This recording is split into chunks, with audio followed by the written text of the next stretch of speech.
Welcome back, future GCs and LCs. Welcome to the Journey Extraordinary, the journey which makes you capable of living a life and extraordinary. पिछले part में अपन history का part 1 कर चुके हैं. आज अपन history का part 2 करने वाले हैं.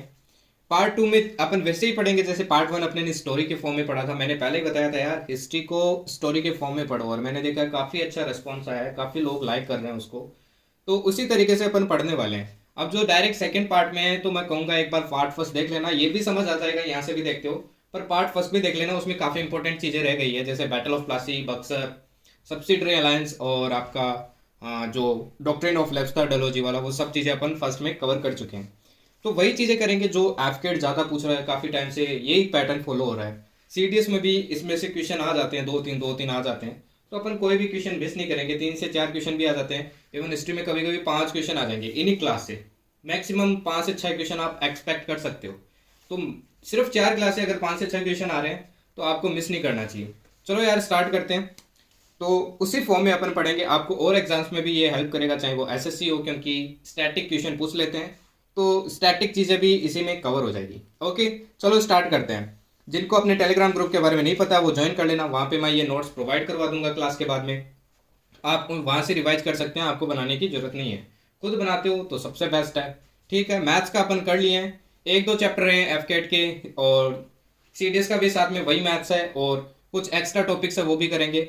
2D अपना अभी कंप्लीट हुआ है, तो जिन्होंने नहीं देखा वो देख लेना, पार्ट 2 उसका आने वाला है. ठीक है, तो चलो यार स्टार्ट करते हैं बिना कोई टाइम वेस्ट किए. तो आज देखो, सबसे पहले अपन पढ़ेंगे रेगुलेटिंग एक्ट के बारे में. देखो, रेगुलेटिंग एक्ट है ना 1773, इससे बहुत से क्वेश्चन पूछ लेते हैं, स्टेटमेंट भी पूछ लेते हैं इसमें से कि कौन से स्टेटमेंट जुड़ी है रेगुलेटिंग एक्ट से. तो देखो, अब क्या हो रहा था कि लाइक वॉर वगैरह हो रही थी, आपने देखा होगा, प्लासी हुआ था, बक्सर हुआ था, और ईस्ट इंडिया कंपनी अपना कंट्रोल भी बढ़ा रही थी. तो इसलिए जो वहाँ की गवर्नमेंट थी ब्रिटिश की, उसने सोचा कि इस कंपनी पे कुछ कंट्रोल करते हैं, इसको रेगुलेट करने की ज़रूरत है. इसलिए ये लॉ लाया गया अपना राज्य स्थापित करने के लिए. वो ये वाला जो रेगुलेटिंग एक्ट ऑफ 1773 है, ये इंडिया में लाया गया. अब कुछ इंपॉर्टेंट एलिमेंट्स है. फर्स्ट एलिमेंट देखो, ये लाया किसके अंडर गया था? ये लाया गया था गवर्नर वॉरेन हेस्टिंग्स के अंडर. किसके अंडर? गवर्नर वॉरेन हेस्टिंग्स के अंदर. क्लियर? अब सेकंड चीज देखो, ये किस लिए लाया गया था, मैं पहले आपको क्लियर कर चुका हूं किस लिए लाया गया था. टू कंट्रोल एंड रेगुलेट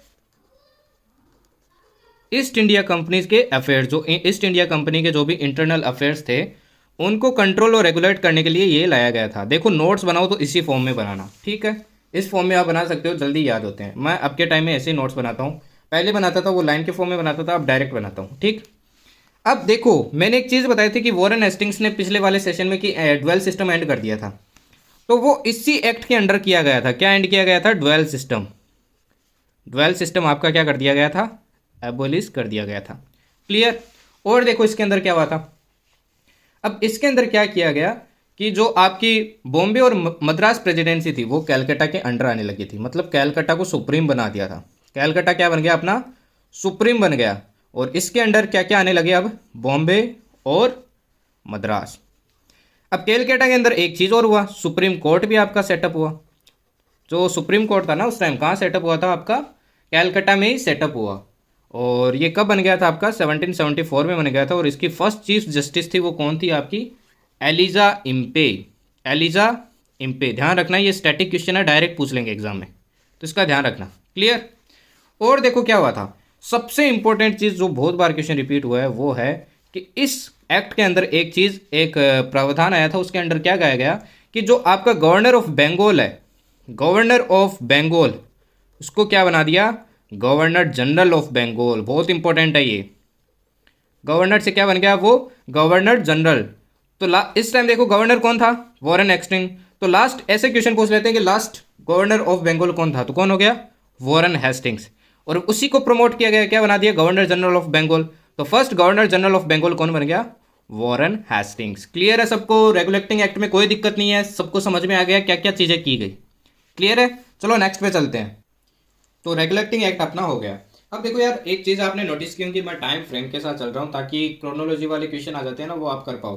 तो जैसे पहले मैंने बक्सर पढ़ाया, फिर वो पढ़ाया कि प्लासी पढ़ाया पहले मैंने, फिर बक्सर पढ़ाया, फिर रेगुलेटिंग एक्ट आया. अब इसी टाइम में मैं साथ साथ आपको क्या पढ़ाता जाऊंगा, गवर्नर जनरल होंगे, वाइसरॉयज होंगे, जो भी होंगे वो भी आपको साथ में पढ़ाता जाऊंगा। तो अगर कोई क्रोनोलॉजी क्वेश्चन आ गया कि क्रोनोलॉजी बताओ कि वाइसरॉयज की ये क्या है, या फिर ये पूछ लिया कि ये काम कौन से वाइसरॉय या गवर्नर जनरल के टाइम हुआ है, तो वो भी आप क्वेश्चन अटेम्प्ट कर पाओगे। तो मैं हमेशा यही एडवाइस देता हूँ कि जब भी हिस्ट्री पढ़ो तो क्रोनोलॉजी से पढ़ो, बीच बीच से मत पढ़ो। कुछ कुछ लोग पढ़ाते हैं बीच से पढ़ा देते हैं, फिर अपन को क्रोनोलॉजी और याद करनी पड़ती है कि किसके टाइम क्या हुआ। तो इसमें इससे आपको दिक्कत नहीं होगी। ठीक, अब देखो मैं वॉरेन हेस्टिंग्स की बात चल रही है। अब वॉरेन हेस्टिंग्स का टाइम चल रहा है, इससे पहले किसका था, क्लाइव का था, आप याद होगा आपको, तब अपना बैटल ऑफ प्लासी और बक्सर हुआ था। तो वॉरेन हेस्टिंग्स के बारे में कुछ चीज़ें देख लो। अब किसकी बात करने वाले हैं अपन, वॉरेन हेस्टिंग्स। वॉरेन हेस्टिंग्स, ठीक। अब वॉरेन हेस्टिंग्स के बारे में देखो क्या क्या चीज़ें हुई, ये इंपॉर्टेंट है। क्लियर, देखो क्या क्या हुआ। अब कुछ चीज़ें तो मैं आपको पहले ही बता चुका हूँ। ये वही गवर्नर है जो पहला गवर्नर जनरल ऑफ क्या बना, बंगाल बना, पहला गवर्नर जनरल ऑफ बंगाल बना। पहली चीज़ तो ये हुई। दूसरा क्या हुआ था, ये वही गवर्नर है जिसने ड्वेल सिस्टम अपना क्या किया था, ख़त्म किया था। पहले पढ़ा चुका हूँ मैं, ये ड्वेल सिस्टम को ख़त्म किया था।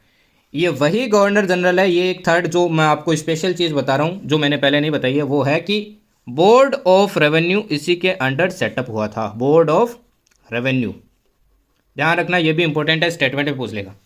ये वही गवर्नर है जिसने, मैं पहले नहीं बताया, ये लीज या फिर इतारेदारी सिस्टम स्टार्ट किया था।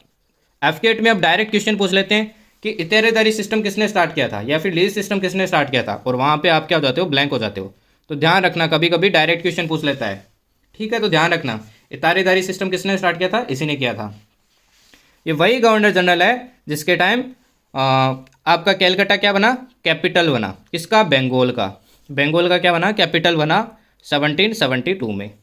ये वही गवर्नर जनरल है जिसके अंडर सुप्रीम कोर्ट क्या हुआ, आपका सेटअप हुआ। अब ये सारी चीज़ें तो मैं आपको पढ़ा चुका हूँ।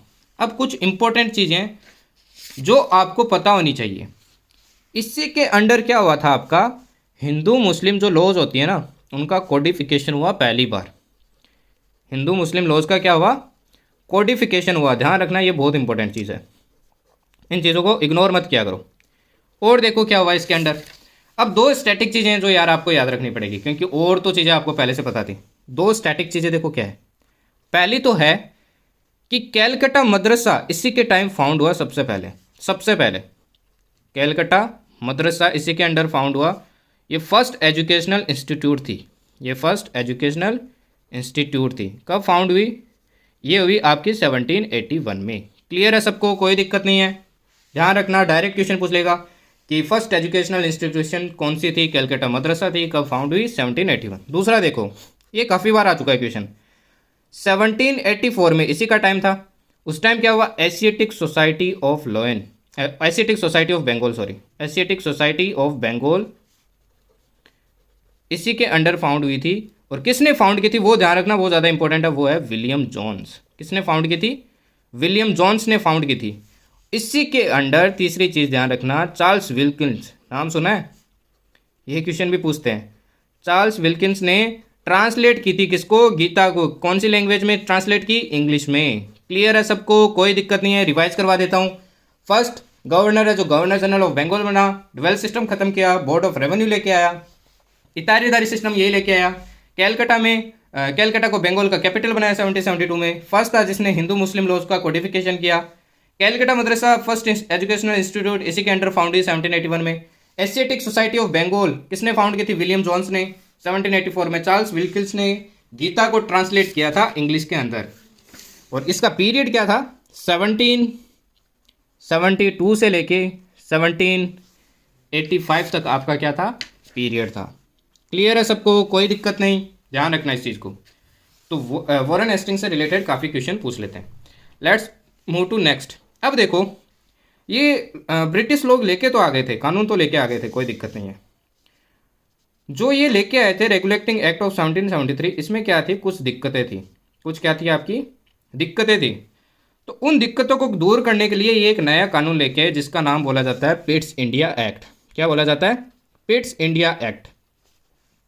Pitt's India act of 1784। Clear, उसमें जो भी कमियां थी उनको दूर करने के लिए। तो इसके प्रावधान यार थोड़े ध्यान रखना, काफ़ी इंपॉर्टेंट है। पहला देखो क्या है, अब बोर्ड ऑफ आपका रेवेन्यू सेटअप हुआ था पहले, इसके अंदर एक चीज़ सेटअप की गई, वो था board of collector, board of sorry controller, board of controller आपका सेटअप किया गया। इसके अंडर कितने मेंबर्स थे? 6 मेंबर्स थे। मेंबर्स आप याद रखो नहीं रखो वो आपकी मर्जी है, सीडीएस है तो आपको याद रखना पड़ेगा। एफकेट के लिए इतना इंपॉर्टेंट है कि इसके under board of controller setup किया गया, ठीक। और एक चीज़ और देखो, दो चीज़ और थी वो सेटअप की, कोर्ट ऑफ डायरेक्टर प्लस को बोर्ड ऑफ कंट्रोल, ये ऊपर वाली चीज़ है कंट्रोलर वाली, ये दो चीज़ें सेटअप की गई थी। ये किस चीज़ के लिए थी ये देखो, पहले बोर्ड कोर्ट ऑफ डायरेक्टर ये थी to look after commercial function of the company, company के जो भी कमर्शियल फंक्शन थे उनको देखने के लिए। और ये बोर्ड ऑफ कंट्रोल किस लिए थी? जो भी कंपनी पॉलिटिकल काम कर रही है, पॉलिटिकल जो भी उनके अफेयर्स हैं उनको देखने के लिए बोर्ड ऑफ कंट्रोलर सेटअप किया गया था। तो कुल मिला के देखो, अब गवर्नमेंट क्या करने लगी है? कंट्रोल करने लगी है ईस्ट इंडिया कंपनी पे, और इनडायरेक्टली इंडिया पे कंट्रोल करने लगी है, ठीक। इसी के अंडर बहुत इंपॉर्टेंट चीज़, system of double government start हुआ। System of double government, dual system अलग था, ये डबल गवर्नमेंट है, कंफ्यूज मत कर देना। System of double government start हुआ था, ठीक है। तो ये इतनी चीज़ें यार ध्यान रखना बहुत इंपॉर्टेंट है। क्लियर है सबको? अब देखो आपको मैं नेक्स्ट पे लेके चलता हूँ, वो है अपना चार्ल्स कॉर्नवालिस। वो आपका था नेक्स्ट गवर्नर जनरल। क्या था? नेक्स्ट गवर्नर जनरल, उसके बारे में बात करते हैं। अब देखो वो गवर्नर जनरल चला गया, अब नया एक गवर्नर जनरल आया जिसका नाम था चार्ल्स कॉर्नवालिस। इसका जो टाइम पीरियड था गवर्नर जनरल रहने का वो था 1786 से 1793। इसने यार बहुत सारे काम किए, इससे भी बहुत सारे क्वेश्चन पूछे जाते हैं। अभी आप देखोगे ना तो आपको पता चल जाएगा अगर किसी ने पहले एफकेट दिया है तो देखो इसने क्या क्या काम किए। अब देखो मैं साथ में आपको क्या कर रहा हूँ, एक तो आपको क्रोनोलॉजिकल ऑर्डर से पढ़ा रहा हूँ, साथ में जो भी उसके टाइम काम हो रहे हैं वो भी आपको बता रहा हूँ, और यही सब आपका क्या पूछता है? एफकेट और सीडीएस पूछता है जनरली। तो देखो ये था, क्या था आपका? नेक्स्ट जीजी था। कहाँ से? 1786 से 1793। अब ये क्या लेके आया था? एक सेटलमेंट लेके आया था। कौन सा सेटलमेंट लेके आया था? Permanent settlement. इसके बारे में मैं आगे डिटेल में बताऊंगा क्या था ये। तो अभी के लिए ये ध्यान रख लो, ये एक सेटलमेंट लेके आया था, परमानेंट सेटलमेंट। और इसके अंडर क्या था? लैंड रेवेन्यू को बढ़ाने के लिए, कंपनी का लैंड रेवेन्यू बढ़ाने के लिए ये लेके आया था। कुल मिला के जो किसानों वगैरह के जो लैंड होते हैं उस पर और कंट्रोल दिखाने के लिए और पैसा कमाने के लिए ये लाया गया था, ठीक है। तो परमानेंट सेटलमेंट कौन लेके आया था? लॉर्ड कॉर्नवालिस लेके आया था, ध्यान रखना यार, ठीक। नेक्स्ट चीज़ देखो, इसने क्या सोचा है कि इंडिया में एडमिनिस्ट्रेशन बहुत खराब है, लॉज बहुत खराब है, तो इस फील्ड में इसने बहुत काम किया। तो सबसे पहले ये सिविल सर्विसेज इंडिया में यही लेके आया। इंडिया में सिविल सर्विसेज कौन लेके आया? यही लेके आया। पर अंग्रेज तो चालू थे ना, तो क्या किया? सिर्फ यूरोपियन को अलाउ किया इस एग्ज़ाम में। किसको अलाउ किया? सिर्फ यूरोपियन को। इसीलिए इसको क्या कहते हैं? Father of civil servant. AFCAT CDS में डायरेक्ट क्वेश्चन पूछ लेते हैं, who is the father of Indian civil services? तो कौन है? यही है। इसने एक और पोस्ट क्रिएट की, वो थी डिस्ट्रिक्ट जजेस की। मैंने बताया था ना लॉ में भी इसने काम किया, तो डिस्ट्रिक्ट जजेस की पोस्ट भी इसी ने स्टार्ट की। साथ में इसने 4 कोर्ट भी 4 हाई कोर्ट की तरह भी स्टार्ट किए। उनको उस टाइम क्या बोला जाता था? सर्किट कोर्ट बोला जाता था। जैसे अभी अपने हाई कोर्ट बोलते हैं ना, वैसे उस टाइम सर्किट कोर्ट थे। 4 जगह वो कौन सी थी? सबसे पहले आया कैलकाटा, ठीक, यहाँ पे सेटअप किया। दूसरा आपका ढाका में किया। तीसरा आपका मुर्शिदाबाद में किया, मुर्शिदाबाद याद है ना, बैटल ऑफ प्लासी वाला। और चौथा क्या था आपका? पटना। क्लियर है? तो ये 4 कोर्ट आपके क्या किए? स्टार्ट किए। साथ में इसने एक और काम किया करप्शन को कम करने के लिए। क्या किया? रेगुलर पुलिस फोर्स स्टार्ट की। रेगुलर पुलिस फोर्स मतलब दारोगा की पोस्ट लेके आया था ये साहब। किसकी पोस्ट? दारोगा की। ये थाना में अब क्या होंगे? दारोगा होंगे। तो कुल मिला के देखो ये क्या कर रहा था? करप्शन के अगेंस्ट काम कर रहा था, करप्शन को कम करने की कोशिश कर रहा था। तो ये कुछ ठीक भी था, मतलब अच्छी चीज़ें कर रहा था, पर बात वही है ना, अंग्रेज तो अंग्रेज ही होगा। नेक्स्ट देखो इसने क्या किया, एक बहुत इंपॉर्टेंट क्वेश्चन है जो पूछा जाता है बार बार। इसने क्या किया? कोडिफाइड लॉज इंट्रोड्यूस की, मतलब कोड की फॉर्म में जो लॉज होती है ना वो इंट्रोड्यूस की। इसको क्या बोला जाता है? दूसरा नाम क्या है इसका? कॉर्नवालिस कोड भी बोला जाता है। तो एग्जाम में पूछ लेगा व्हाट इज कॉर्नवालिस कोड, तो वो क्या होती है? कोडिफाइड लॉज होती है। इसके टाइम एक स्टैटिक चीज़ ये है कि एक चीज़ हुई थी, वो क्या हुई थी? 1791 में संस्कृत कॉलेज सेटअप हुई थी। नाम सुना है ना, संस्कृत कॉलेज, काफ़ी बार एग्जाम में पूछा है। संस्कृत कॉलेज सेटअप हुई थी, किसने की थी? जोनाथन डनकन ने। जोनाथन डनकन ने। ये मैच द फॉलोइंग में भी पूछ सकता है, ध्यान रखना। तो एक भी पता होता है ना, कभी कभी तीन नहीं पता होता है, तो एलिमिनेशन से हो जाता है। कहाँ सेटअप की थी? बनारस में सेटअप की थी। क्लियर है सबको? कोई दिक्कत नहीं है। कॉर्नवालिस वाला भी ध्यान से देख लेना। चलो नेक्स्ट पार्ट पे चलते हैं। अब देखो इसके टाइम में ना, ये जो आपका चार्ल्स कॉर्नवालिस था, इसके टाइम में एक और एक्ट आया। जैसे पहले आया था ना रेगुलेटिंग एक्ट, फिर आया पिट्स इंडिया एक्ट, इसके बाद में आया पहला चार्टर एक्ट ऑफ 1793। ये पहला चार्टर एक्ट था। अब चार्टर एक्ट ही आएंगे बार बार, ठीक है। तो ये पहला चार्टर एक्ट है 1793। इसके अंदर दो इंपॉर्टेंट प्रावधान थे, आपको ध्यान रखना है। पहला क्या था कि ट्रेड मोनोपोली एक्सटेंड कर दी गई, किसकी? ईस्ट इंडिया कंपनी की, क्योंकि मोनोपोली तो भाई उसी की थी, और किसकी थी? वही मजे कर रहे थे, है ना।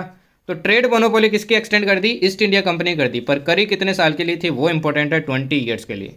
कितने ईयर्स के लिए? 20 ईयर्स के लिए, ध्यान रखना। सेकेंड क्या था? जो आपका गवर्नर जनरल था उसको और पावर दे दी गई, एक्स्ट्रा पावर दे दी गई। बस ये ज़्यादा इंपॉर्टेंट है, इसका ध्यान रखना कि ट्रेड मोनोपोली थी वो ईस्ट इंडिया कंपनी की और बढ़ा दी गई। क्लियर है? चलो नेक्स्ट पे चलते हैं। नेक्स्ट देखो आपका कौन है। अब देखो नेक्स्ट आता है आपका लॉर्ड विलिस्ली। लॉर्ड विलिस्ली पहले भी नाम सुना होगा, सब्सिडरी अलायंस याद आ रहा है किसी को लॉर्ड विलिस्ली से नाम से? तो वही लॉर्ड विलिस्ली है ये। इसका टाइम पीरियड देख लो, वापस ये आगे फर्दर चलता ही जाएगा यार। अब उसका 1798 के बीच में एक और आया था, जो मैं आपको नहीं बता रहा हूँ। एक और आया था गवर्नर जनरल, जॉन सोर आया था, मैं नहीं बता रहा हूँ, ध्यान रखना। बीच में एक और गवर्नर जनरल आया था, जॉन सोर, जिसका टाइम पीरियड था 1793 से 1798। इतना इंपॉर्टेंट नहीं है तो मैं इसके बारे में नहीं बता रहा हूँ। ये ज़्यादा इंपॉर्टेंट है। ये आया था 98 से कब तक रहा था? 1805। अब ये महाराज अपने आप को क्या कहते थे पता है? सबसे पहली बार टाइगर ऑफ बंगाल। देखा है? शक्ल देखी है, चमगादड़ जैसी है, पर खुद को बोल रहा है टाइगर ऑफ बंगाल। पहली चीज़ तो ये। दूसरा देखो इसने क्या बोला, इसने बहुत उल्टे उल्टे काम किए हैं। अब प्रेस वाले क्या ले रहे थे? इसके मजे ले रहे थे। इसने बोला कि मैं टाइगर ऑफ बंगाल हूँ, तो प्रेस वाले मजे ले रहे थे कि चमगादड़ सी शक्ल है, खुद को बोल रहा है टाइगर ऑफ बंगाल। तो इसलिए क्या इसने क्या किया? सेंसरशिप लगा दी। क्या लगा दी? आपकी सेंसरशिप लगा दी प्रेस वालों पे। तो पूछ लेते हैं, पहला गवर्नर जनरल जिसने प्रेस पे सेंसरशिप लगाई वो कौन था? आपका लॉर्ड विलिस्ली था। क्लियर? थर्ड देखो इसके अंडर क्या हुआ। इसने 1800 में काम किया, एक अच्छा काम किया, इसने फोर्ट विलियम कॉलेज बनवाई थी। फोर्ट विलियम पहले भी नाम सुना होगा, बैटल ऑफ प्लासी से याद आ रहा है, चीज़ों को कनेक्ट किया करो। तो इसने फोर्ट विलियम कॉलेज भी आपकी स्टैब्लिश करवाई। अब सब्सिडरी अलायंस तो सबको याद है यार, पिछली वाली क्लास देख लो, डिटेल में बताया सब्सिडरी अलायंस क्या था, किसने सबसे पहले किसको एनेक्स किया गया इसके अंडर, तो वो जाके आप पढ़ लेना। ये था सब्सिडरी अलायंस भी, इसी यही लेके आया था। क्लियर? अब नेक्स्ट देखो, मैंने कहा था चार्टर एक्ट अब बार बार आएंगे। अब चार्टर एक्ट का एक शॉर्ट ट्रिक बता देता हूँ, पहले याद कर लो, 1793 में आएगा। अब तो प्लस 20 ईयर्स के गैप पे आएगा हर एक चार्टर एक्ट। तो पहला आया था 1793 में, अब कितना आया? 1813 में आया। ठीक, अब इसके अंदर देखो क्या क्या हुआ। इसमें सबसे पहले आपको याद होगा पिछले वाले चार्टर एक्ट में क्या हुआ था आपके? चार्टर एक्ट में मोनोपोली बढ़ाई गई थी ना 20 साल की, तो 20 साल तो हो गए, है ना। 20 साल हो गए, तो अब रिमूव कर दी गई आपकी मोनोपोली। मोनोपोली क्या कर दी गई? हटा दी गई। किसकी? ईस्ट इंडिया कंपनी की। पहली चीज़ क्लियर है, किसी को दिक्कत नहीं है? ठीक। और देखो क्या हुआ, ये क्वेश्चन सीडीएस में आया है, पिछले या पिछले से एग्जाम में आया। अगर ये पॉइंट आता तो आप वो क्वेश्चन कर लेते, 3 स्टेटमेंट थे, पर ये पता होता तो कर लेते। इसी के अंडर जो आपके क्रिश्चियन मिशनरीज थे, क्रिश्चियन मिशनरीज थे, उनको अलाउ किया गया इंडिया में आके और अपने आप को, अपना जो धर्म है उसको प्रीच करने के लिए, प्रचार करने के लिए। ठीक है, तो इसी के अंडर क्रिश्चियन मिशनरीज को अलाउ किया गया कि आप इंडिया में आए और प्रीच करना स्टार्ट करें, और इसी के साथ क्रिश्चियनिटी अपने इंडिया में एंटर की। ठीक। थर्ड चीज़ देखो और क्या हुआ, इसके अंडर ना मॉडर्न एजुकेशन को बहुत प्रमोट किया गया। सबसे पहले मॉडर्न एजुकेशन को इसी के अंडर प्रमोट किया गया, ये भी ध्यान रखना। इसके लिए 1 लाख रुपए दिए गए, पर यह प्रमोशन कहाँ हुआ? सिर्फ ब्रिटिश टेरिटरी इन इंडिया में, जहाँ जहाँ ब्रिटिश की टेरिटरी थी वहाँ वहाँ इंडिया में ये इस चीज़ का प्रमोशन किया गया। तो चार्टर एक्ट ऑफ 1813 याद रखना, ये आया किसके टाइम था? लॉर्ड मिंटो के टाइम, लॉर्ड मिंटो के टाइम। क्लियर? अब चलो नेक्स्ट पे चलते हैं। अब बात करते हैं अपन फ्रांसिस हेस्टिंग्स की। पहले अपने ने एक बात की थी, याद है, वॉरेन हेस्टिंग्स की, पर इस बार ये क्या नाम है इसका? Francis Hasting. देखो फ्रांसिस हेस्टिंग खुद इतना इंपॉर्टेंट नहीं है, पर इसके टाइम में ना कुछ इंपॉर्टेंट चीज़ें हुई थी, वो अपने को याद रखनी है। देखो क्या क्या हुई थी। अब देखो फ्रांसिस हेस्टिंग्स कब आया था? 1813 में आया था और 1823 तक रहा था। गवर्नर जनरल ही चल रहा है, अभी तक कोई प्रमोशन नहीं हुआ होगा तो आगे मैं बताऊंगा।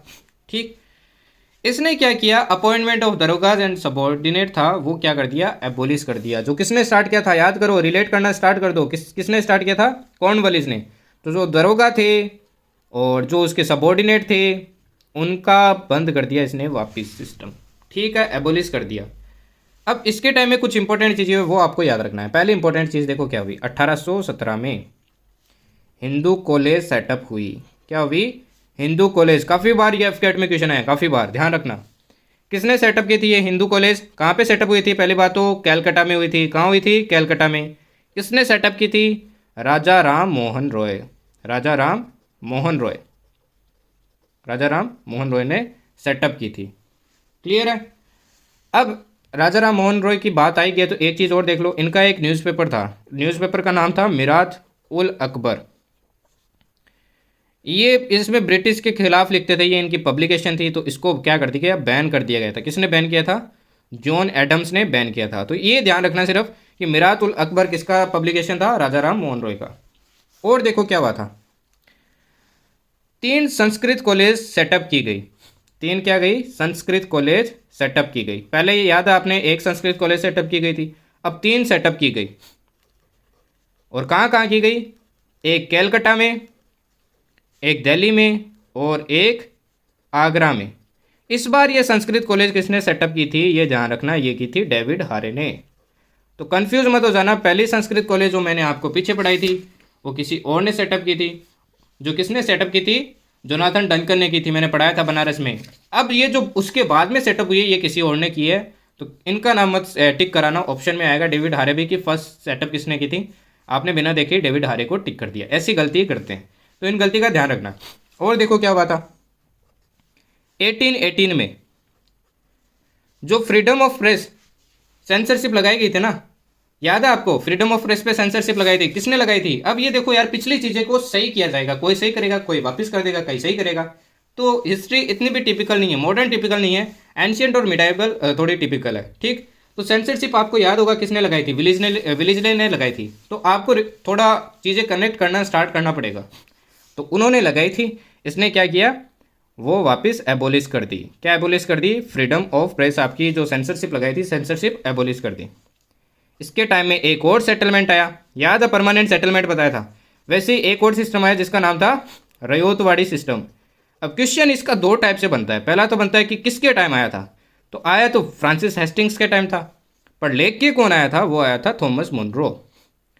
तो ये ध्यान रखना यार, ये चीज़ ध्यान रखना। ये गवर्नर था, कहाँ का था, मद्रास का गवर्नर, गवर्नर जनरल नहीं है ये, गवर्नर है मद्रास का। ये याद है, सबॉर्डिनेट प्रेसिडेंसी बनाई थी अपने ने पहले, वही है ये। क्लियर है। अब नेक्स्ट पे चलते हैं, वो है अपना विलियम बेंटिक। विलियम बेंटिक ने बहुत सी चीज़ें की थी, उनके बारे में पढ़ते हैं। अपन बात करते हैं विलियम बेंटिक के बारे में। विलियम बेंटिक 1828 में आया था और 1833 तक रहा था। अब इसमें एक इंपॉर्टेंट चीज़ है, अभी तक अपन गवर्नर जनरल ऑफ बंगाल पढ़ रहे हैं, ये पहला। अब इसी के टाइम एक एक्ट आएगा, देखो मैंने बताया था 20 साल के बाद में चार्टर एक्ट आता है। लास्ट कब आया था, 1830 में आया था, 1813 में आया था, तो अब किस में आएगा, 1833 में आएगा, मतलब इसी टाइम में आएगा। उसी में एक प्रावधान आया कि गवर्नर जनरल ऑफ बंगाल को गवर्नर जनरल ऑफ इंडिया कहा जाएगा। तो ये गवर्नर जनरल ऑफ बंगाल से क्या बन गया, आपका गवर्नर जनरल ऑफ इंडिया। तो last governor general of Bengal कौन बन गया, यही बन गया। First governor general of India कौन बन गया, यही बन गया। तो ध्यान रखना यार, इसमें दिक्कत मत करना। तो ये गवर्नर जनरल ऑफ बंगाल कब बना, 1833 में, ऑफ इंडिया कब बना, 1833 में। कब तक रहा, 1835 तक। अब इसने भी बहुत सी पुरानी चीज़ें थी वो ख़त्म कर दी। जैसे आपको याद होगा 4 सर्किट कोर्ट्स थे, सर्किट कोर्ट सेटअप किए थे, राइट है, वो ख़त्म कर दिए। किसने सेटअप किए थे, याद है, कॉर्नवालिस ने। ठीक है, अब देखो और क्या किया इसने।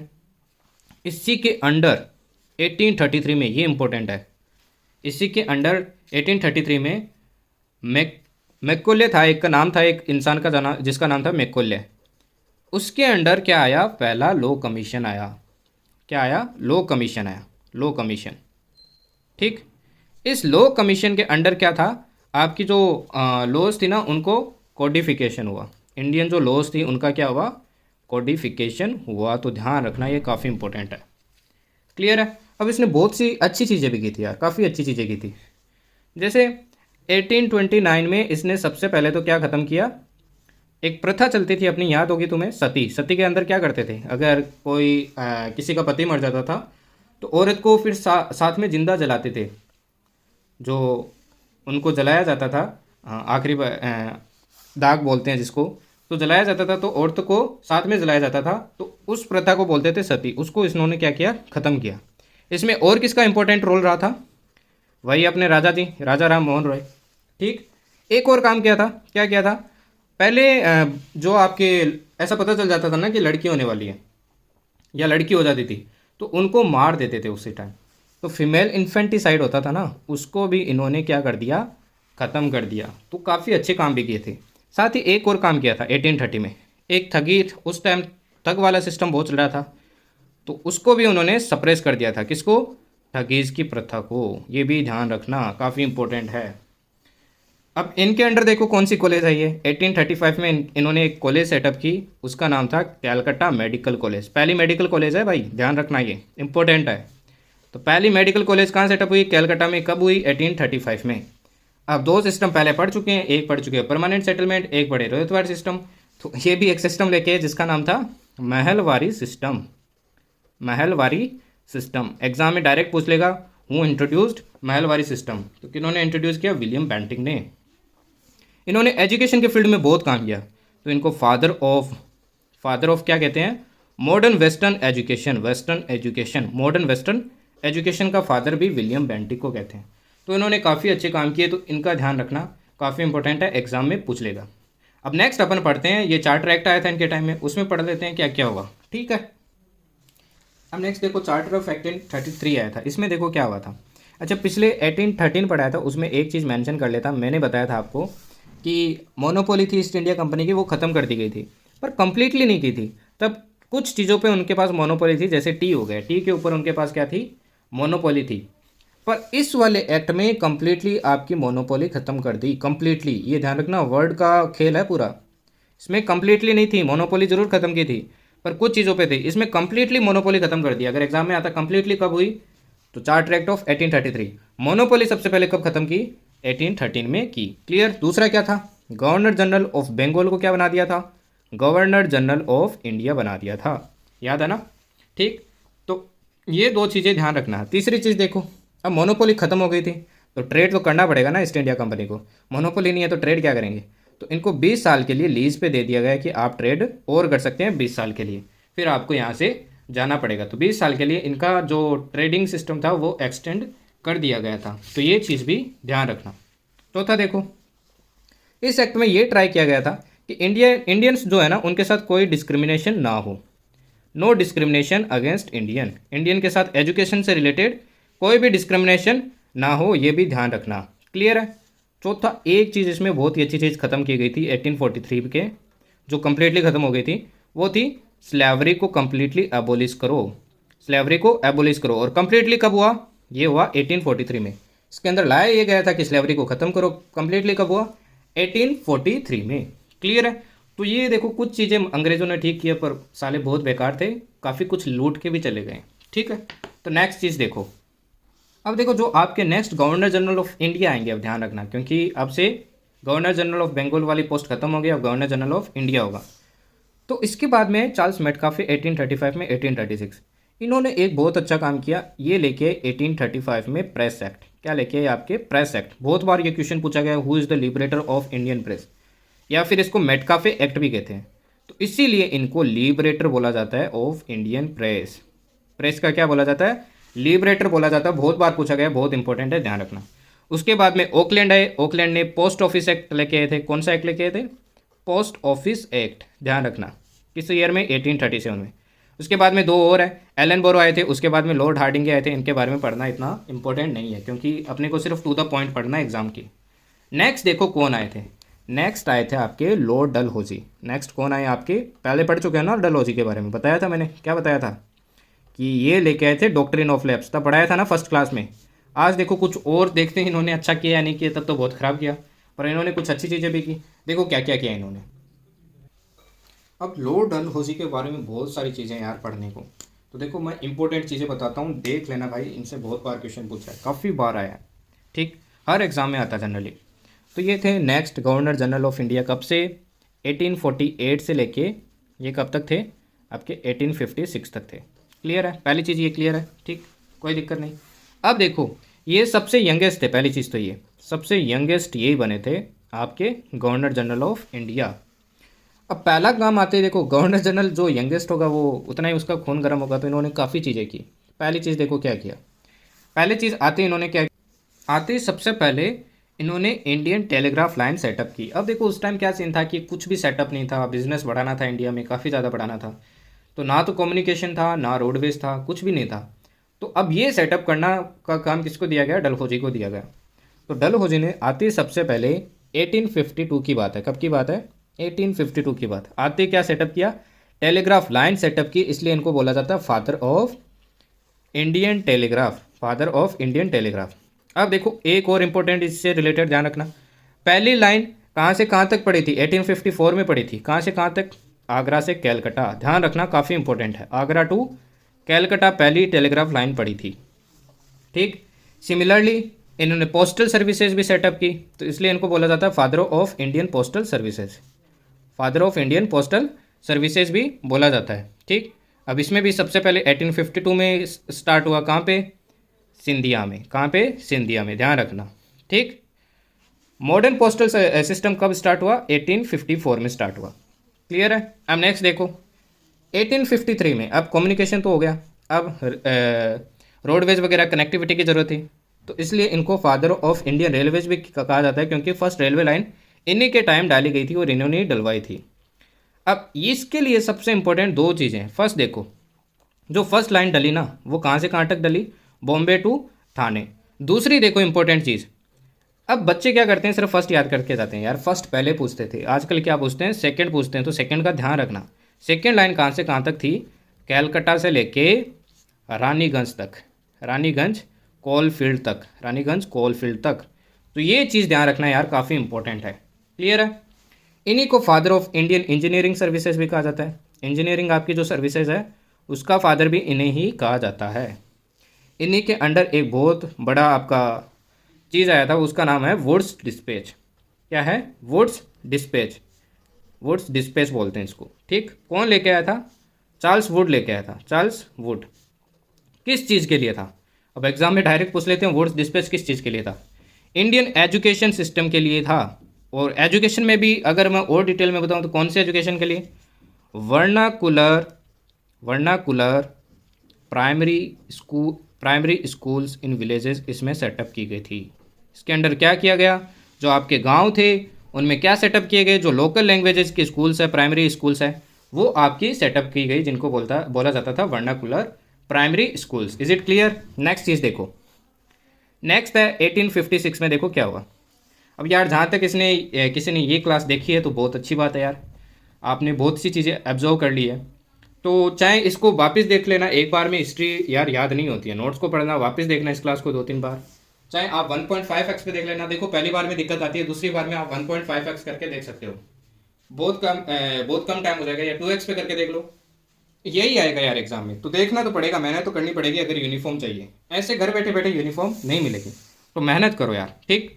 1856 में इन्हीं के अंडर विडो रीमैरिज एक्ट आया। उससे पहले ना जो विडो होती थी ना उनकी शादी नहीं होती थी, ऐसी प्रथा थी, पर वो एबोलिश कर दी गई और विडो रीमैरिज एक्ट आया। अब इसमें भी कुछ लोगों का इंपॉर्टेंट पार्ट था, जैसे एक तो हो गए अपने ईश्वर चंद्र विद्यासागर, ईश्वर चंद्र विद्यासागर, और दूसरे थे रानी रासमोरी, रानी रासमोरी, ये भी ध्यान रखना इंपॉर्टेंट है।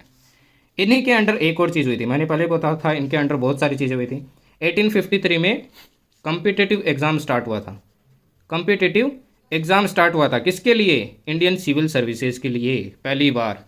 इन्हीं के अंडर शिमला में क्या सेटअप किया गया, इंडियन आर्मी का हेड क्वार्टर सेटअप किया गया। आप बताओ कहाँ पे है, देखते हैं कितनों को पता है, जो फोर्स आप ज्वाइन करना चाहते हो उसके बारे में आपको पता है या नहीं पता है, ठीक। कमेंट में बताना अभी हेड क्वार्टर कहाँ है इंडियन आर्मी का, देखते हैं कितने होशियार हो आप लोग। नेक्स्ट देखो डॉक्ट्रिन ऑफ लैक्स, तो मैंने पहले बता ही दिया फर्स्ट क्लास में, वो भी इन्हीं के अंडर आया था। इन्होंने एक और इम्पोर्टेंट काम किया था, ये भी ध्यान रखना यार, पूछ लेते हैं। इन्होंने एबोलिश कर दिए थे टाइटल्स और पेंशन्स जो मिलती थी, टाइटल्स और पेंशन्स जो पुराने राजा महाराजा को मिलती थी ना, वो भी आपकी क्या कर दी थी, एबोलिश कर दी थी। Is it clear.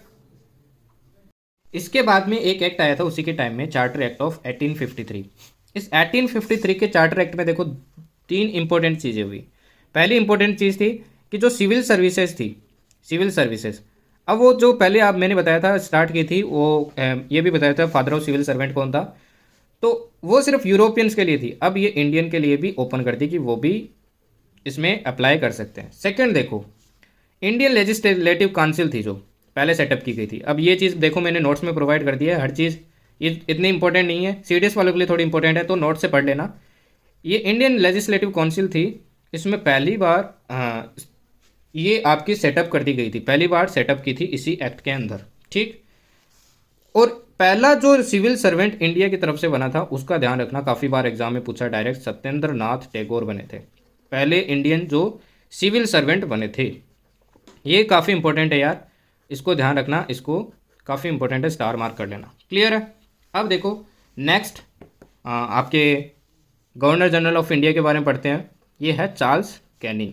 इसके बाद में अपन क्या पढ़ेंगे, जो भी आपके सिस्टम थे जो पहले मैंने बताए थे, परमानेंट, प्रयोतवारी, महलवारी, उनके बारे में बताऊंगा क्या थे वो, ठीक। तो चार्ल्स कैनिंग के बारे में जल्दी से देख लेते हैं। ये आपके कब से कब तक थे, ये थे 1856 से 1862 तक, ठीक। इन्होंने देखो कुछ अच्छे काम किए हैं। डॉक्ट्रिन ऑफ लैप्स लेके आए थे ना, कौन लेके आए थे अपने डलहौजी भैया लेके आए थे। उनकी ये जो डॉक्ट्रिन ऑफ लैप्स थे उसको ख़त्म कर दिया। सेकंड देखो इन्होंने क्या किया, इन्हीं के टाइम एक एक्ट आया था 1858 वाला, इन्हीं के टाइम क्या आया था 1858 वाला एक्ट आया था, जिसके अंडर ये क्या बने, फर्स्ट वाइसरॉय बने। उसमें क्या कर दिया गया, प्रमोशन कर दिया गया गवर्नर जनरल ऑफ इंडिया का, किस में कर दिया गया, वाइसरॉय ऑफ इंडिया। तो last governor general of India कौन थे, Charles Canning. First viceroy of India कौन बन गए, चार्ल्स कैनिंग ही बन गए, ध्यान रखना। क्लियर है। 1857 में, अब मैंने एक पीछे पढ़ाया था विडो रीमैरिज एक्ट था, वो स्टार्ट कर दिया था। ऑफिशियली इनके टाइम ही पास हुआ, ऑफिशियली इनके टाइम ही विडो रीमैरिज एक्ट पास हुआ, ध्यान रखना, ये काफ़ी इंपॉर्टेंट है, ठीक। इन्हीं के टाइम में 1861 में इंडियन हाई कोर्ट एक्ट आया था, इंडियन हाई कोर्ट एक्ट, और इसके अंडर पहला हाई कोर्ट सेटअप किया गया आपका। कब स्टार्ट हुआ, 1865 में। ये भी ध्यान रखना, काफ़ी इंपॉर्टेंट है। चलो नेक्स्ट पे चलते हैं। अब पढ़ते हैं अपन लैंड रिफॉर्म्स के बारे में जो आए थे, permanent settlement, Ryotwari system, Mahalwari system, ये सारे लैंड के रिफॉर्म्स थे। देखो इनमें क्या क्या था। अब सबसे पहले किसके बारे में बात करते हैं, परमानेंट सेटलमेंट के। तो मैंने बताया था परमानेंट सेटलमेंट कौन लेके आया था आपका, कॉर्नवालिस लेके आया था। कौन लेके आया था, कॉर्नवालिस लेके आया था। पहली चीज़ तो क्लियर। दूसरी इंपॉर्टेंट चीज़ देखो, ये आइडिया किसका था कि ये सेटलमेंट लेके आओ, मैं बताऊंगा इसमें क्या है। ये आइडिया था जॉन शोर का था। किसका था, जॉन शोर का। ये कहाँ कहाँ लगाया गया था ये रिफॉर्म, बंगाल में लगाया गया था, ठीक, उड़ीसा में लगाया गया था, और बिहार में लगाया था, मतलब बीओबी में, और पार्ट्स ऑफ मद्रास में भी लगाया गया था, पार्ट्स ऑफ मद्रास, ठीक। इसके अंडर क्या था, जो रेवेन्यू होगा ना लैंड का, जितना भी लैंड का रेवेन्यू होगा वो कौन कलेक्ट करेगा, जो आपके ज़मीन के ज़मींदार है या फिर लैंडलॉर्ड है ना, वही आपके इसको कलेक्ट करेंगे। इसको कलेक्ट कौन करेगा, ये करेगा। अब ये कलेक्ट कर रहे हैं तो इनको कुछ ना कुछ तो फ़ायदा मिलेगा।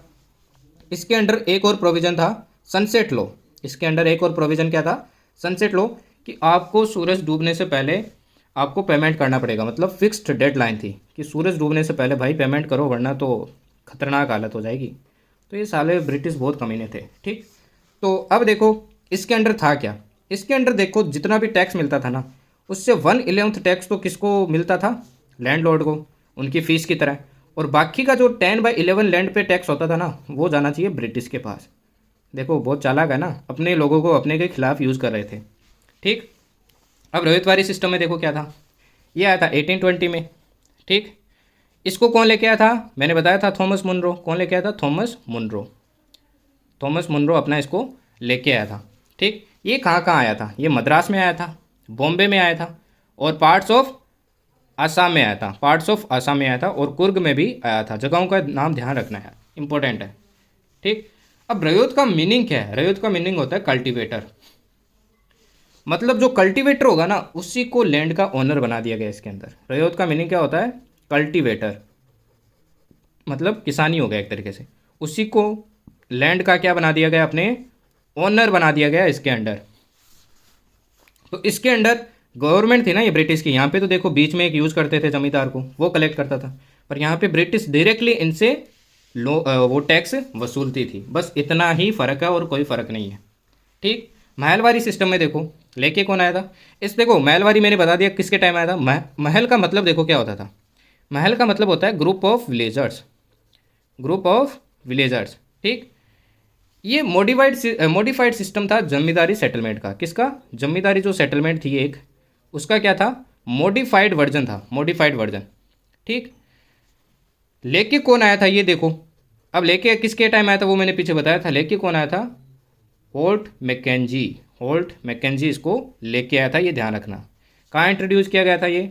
गंगा वैली और यहाँ पे इंट्रोड्यूस किया गया था। गंगा वैली हो गई, पंजाब हो गया, ठीक, नॉर्थ वेस्टर्न फ्रंटियर हो गया, तो इन जगह पे इनको इंट्रोड्यूस किया गया था। अब इसमें किससे लिया जाता था? देखो टैक्स, ग्रुप ऑफ विलेजर्स होते थे वो टैक्स कलेक्ट करते थे और इनसे टैक्स लिया जाता था। तो तीनों में यही चीज़ का डिफरेंस था। क्लियर है?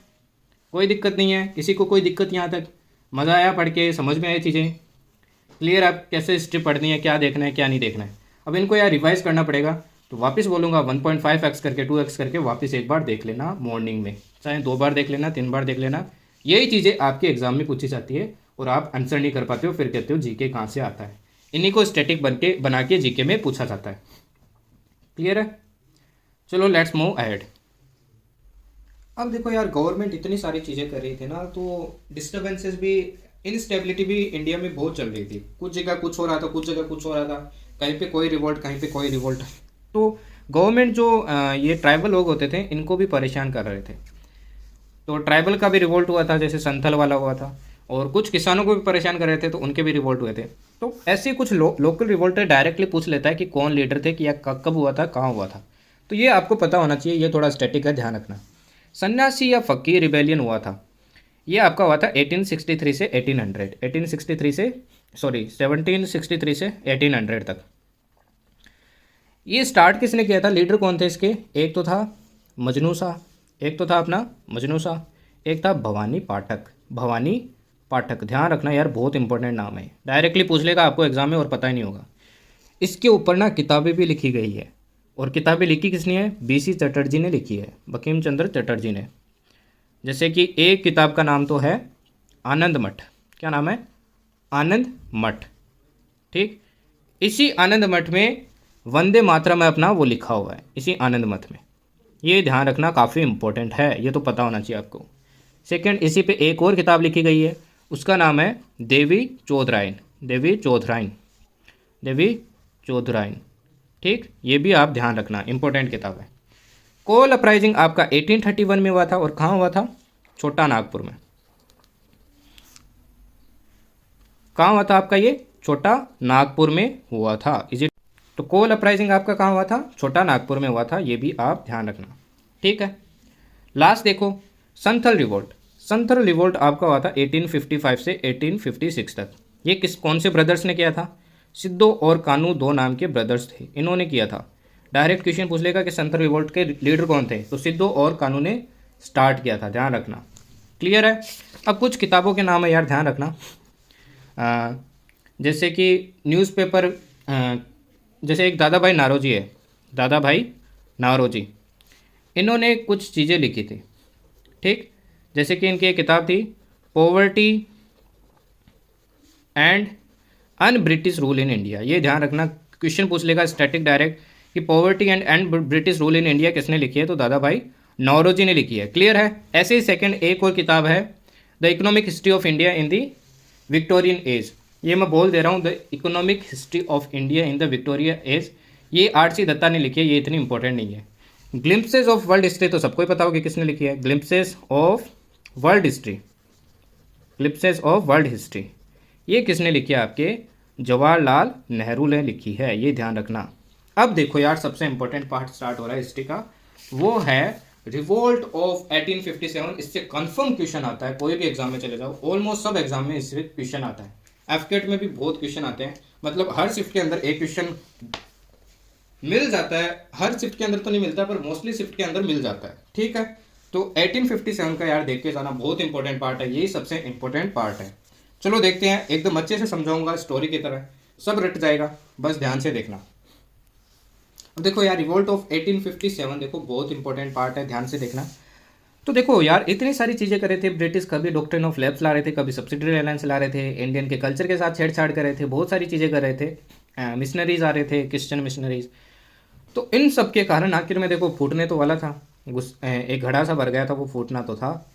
तो आखिर में ये फूटा कैसे? रिवोल्ट ऑफ 1857 सबसे बड़ी इवेंट थी इंडियन हिस्ट्री में।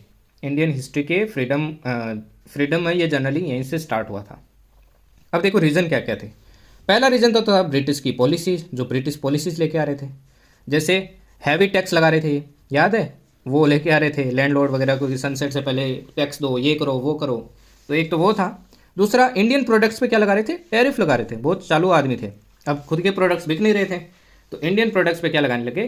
टैरिफ लगाने लगे, ताकि वो महंगे हो गए तो अब खुद के बिकने लगे। दूसरा, एक डॉक्ट्रिन ऑफ लैप्स लेके आए थे, याद आपको? नो, अगर बच्चा नहीं है तो गद्दी छोड़ो। तो एक ये भी एक कारण हो गया। जो ट्रेडिशनल हैंडीक्राफ्ट थे उनको भी ये क्या कर रहे थे? ख़त्म कर रहे थे, है ना? मशीन मेड चीज़ें बना रहे थे, तो ये भी एक कारण हो गया। रिलीजियस कोजेस देखो, विडो रीमैरिज एक्ट लेके आए थे, उस टाइम के लिए तो ये उनके खिलाफ ही था ना, सोच के खिलाफ ही था। वेस्टर्न एजुकेशन ला रहे थे, वो भी उनको अच्छा नहीं लग रहा था, ये भी खिलाफ था। मिशनरीज आ रहे थे, मैंने बताया मिशनरीज आ रहे थे, मतलब धर्म परिवर्तन के लिए तो आ रहे थे, वो भी गलत था।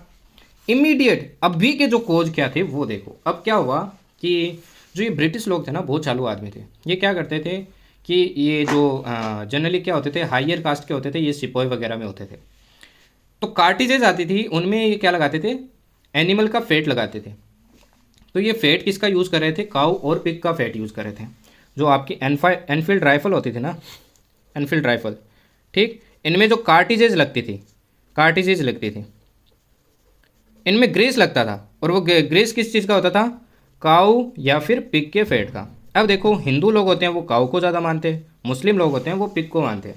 अगर उन्होंने इसको मुंह में ले लिया, और उस कार्टिजेज को मुंह से तोड़ना पड़ता था, मुंह से तोड़ के फिर यूज किया जा सकता था, जैसे वो मुंह में लेते तो वो उनका धर्म क्या हो गया? भ्रष्ट हो गया। तो ये चीज़ बहुत ऊपर चली गई, मतलब पारा बढ़ गया भाई यहाँ पे, अब नहीं सहेंगे। तो इससे क्या हो गया? जो सिपाही थे उनके सेंटिमेंट हर्ट हो गए, तो यहीं से चीज़ें खराब होने स्टार्ट हुई। तो इसी से वॉर स्टार्ट हुआ। इस वॉर को कहते हैं फर्स्ट वॉर ऑफ इंडिपेंडेंस। अब बोल रहे हैं हमें इंडिपेंडेंस चाहिए, हमें आज़ादी चाहिए, इसी को बोला जाता है फर्स्ट वॉर ऑफ इंडिपेंडेंस। अब इसमें देखो क्या हुआ। बात है 29 मार्च की। कब की बात है? 29 मार्च की 1857 की। अब सिपोइस की क्या होती थी? बैरक्स होती थी। तो बैरकपुर जो कहाँ पे है आपका? बंगाल में है। कहाँ पे है? बंगाल में, ठीक। यहाँ पे जो सिपाही थे उन्होंने सबसे पहले मना किया कि हम ये यूज़ नहीं करेंगे। और इसी के एक सिपाही थे, शेर था। कौन था वो शेर? मंगल पांडे। इनके ऊपर मूवी भी बनी है, नाम है मंगल पांडे, देख लेना, आमिर खान की, बहुत अच्छी मूवी है। मंगल पांडे ने क्या किया? गुस्सा आ गया, ये था आपका ब्राह्मण, ये 34th नेटिव इन्फेंट्री से था, ये भी ध्यान रखना, 34th नेटिव इन्फेंट्री से था। इसको गुस्सा आया, सामने एक गोरा खड़ा था, गोरे को बुलेट मारी और वो क्या हो गया? ऊपर चल बसा, जबान उसकी ऐसे बाहर निकल गई। क्लियर है? अब इसने सुपीरियर को मार दिया तो भाई इसको भी कुछ ना कुछ सज़ा मिलेगी। फिर इसको 8 अप्रैल को क्या किया? फांसी पे चढ़ा दिया गया। साहब को कहाँ चढ़ा दिया गया? फांसी पे। और इसी के साथ ये क्या हो गए?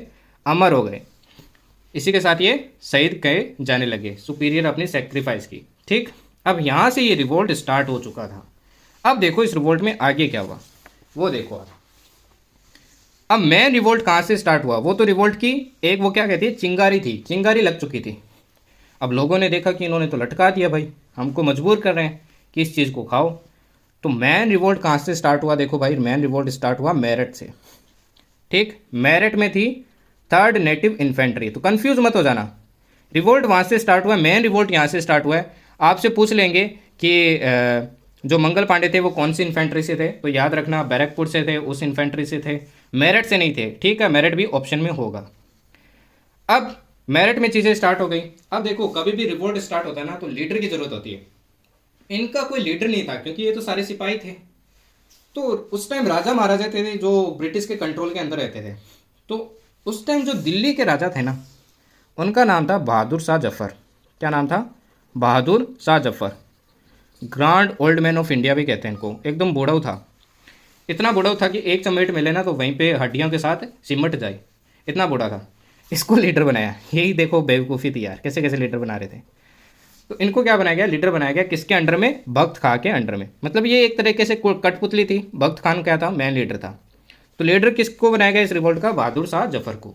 यहाँ तक किसी को कोई दिक्कत नहीं है। अब लड़ाई हो चुकी है स्टार्ट। अब अलग अलग जगह से अलग अलग लोग लड़ेंगे, किसके अंडर में, बहादुर शाह जफर के नाम पे। मान लो बहादुर शाह जफर आपका क्या है, प्राइम मिनिस्टर है, और इसी के अंडर सब लोग क्या लड़ेंगे, अलग अलग जगह रिवोल्ट लड़ेंगे। अब देखो कौन किस जगह रिवोल्ट लड़ा, ये पूछा जाता है तो आपको पता होना चाहिए। तो सबसे पहले बात करते हैं दिल्ली की। दिल्ली में कौन थे आपके, बहादुर शाह जफर थे और बख्त खान थे, ठीक है, क्लियर है। सेकंड देखो कानपुर में कौन थे, कानपुर में आपके थे नाना साहिब, कौन थे, नाना साहिब, और तांतिया टोपे, तांतिया टोपे थे, ये ध्यान रखना इम्पोर्टेंट है। लखनऊ में कौन थे, लखनऊ में आपके लिए कौन लड़े, ये लड़े बेगम हजरत महल, बेगम हजरत महल, ये नाम यार आपको रटने पड़ेंगे, ठीक। झांसी में तो बच्चे बच्चे को पता है भाई, झांसी में कौन थे, कौन हो सकता है, रानी लक्ष्मीबाई। एग्जाम में डायरेक्ट पूछ लेगा कि किसने नेतृत्व किया था झांसी की तरफ से वॉर ऑफ 1857 में, तो ध्यान रखना किसने रिवोल्ट लड़ा था, तो इधर थे रानी लक्ष्मीबाई। इलाहाबाद से देख लो कौन थे, लियाकत अली, लियाकत अली। तो तभी बोल रहा हूँ इसको 1.5x करके या 2x करके वापस देख लेना, याद हो जाएगा, सच बता रहा हूँ। जगदीशपुर, जगदीशपुर में कौन थे आपके, कुंवर सिंह और अमर सिंह, कुंवर सिंह और अमर सिंह, क्लियर है। अब लास्ट रहता है बरेली, बरेली में आपके कौन थे, बरेली में आपके थे खान बहादुर खान। तो ये था आपका रिवोल्ट ऑफ 1857, ठीक। पर ये रिवोल्ट क्या हुआ, आखिर में फेल कर गया। फेल करने के देखो कारण बता देता हूँ, उतने इंपॉर्टेंट नहीं है पर आपको पता होना चाहिए, ये जनरली आंसर राइटिंग में काम आता है। एक तो ऑर्गेनाइजेशन नहीं था, कहीं से भी लड़ लिए थे, कोई भी कहीं से लड़ने लग गया था, किसी को लीडर बना दिया, कुछ भी नहीं था। दूसरा देखो नेशनलिज्म की किसी में भावना नहीं थी, नेशनलिज्म की किसी में भावना नहीं थी, सिर्फ अपने अपने लड़ रहे थे सारे के सारे, सेल्फ इंटरेस्ट थे, क्या थे, इंडिविजुअल इंटरेस्ट थे। और सारे के सारे लोगों ने तो पार्टिसिपेट नहीं किया, ये तो इंडिया की हिस्ट्री है, कभी किसी ने पार्टिसिपेट नहीं किया इंडिपेंडेंस से पहले, सब अपना देखते थे। तो ये कारण थे, इसके कारण क्या हो गए, अपन ये रिवोल्ट हार गए। क्लियर, सबको क्लियर है, कोई दिक्कत नहीं है। तो ये था आपका रिवोल्ट ऑफ 1857, ठीक है, इसको ध्यान रखना यार। अब कुछ स्टेटमेंट्स है वो भी ध्यान रख लेना इस रिवोल्ट ऑफ 1857 के रिगार्डिंग। कुछ लोगों ने बातें बोली थी, जैसे वी.डी. सावरकर है, उन्होंने क्या बोला कि ये पहला इंडियन वॉर ऑफ इंडिपेंडेंस है, इन्होंने ही बोला था इंडियन वॉर ऑफ इंडिपेंडेंस, ठीक।